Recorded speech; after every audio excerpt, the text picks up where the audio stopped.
the front lunge ipsilateral overhead press.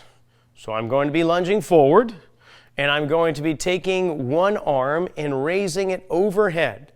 And that is going to be ipsilateral, same side as my lunging leg. So in the event that I'm taking a front lunge with my right leg, I'm going to be driving my right arm up overhead and then return to center. Now, in these videos, you'll see I'm not using much in the way of dumbbells. In fact, I'm just using my body weight. And the main reason why is I don't want you to feel like you always have to grab weight when exercising. You have weight built in. And if you're restricted in your body, then putting weights in your arm may actually cause even greater restrictions, or you'll figure out a way to compensate. So it's always good to go through the movements first to make sure that all the joints are behaving the way they should, that the muscles are reacting the way they should, and then start to load resistance in the form of barbells, dumbbells, kettlebells, medicine balls, whatever, resistance bands, anything you choose. So front lunge. If you're unfamiliar with the front lunge mechanics, we'll go over it real quick. One leg is bending while the other one stays straight. We're loading into the forward leg and pressing back to where we started.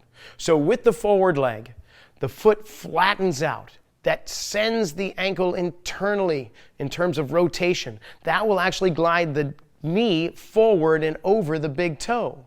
As that occurs, the back leg is pushing off at the ankle, so it is plantar flexing.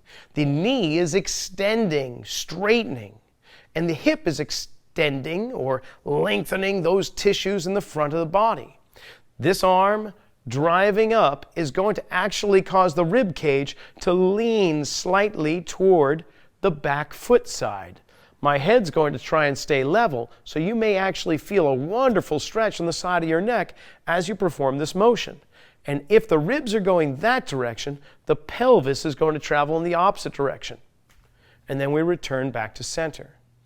Now we can do the same thing with the opposite side, but it's important that you assess, then move into that motion, and then reassess. And then do the same thing to the opposite side. You may get different results. You may find that one side actually is much more beneficial than the other. And you may be more biased toward that side, at least for the time being.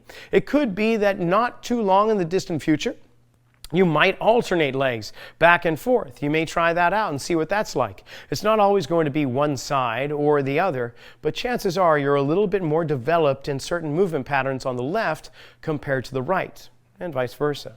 So move, but assess and reassess on either side of it.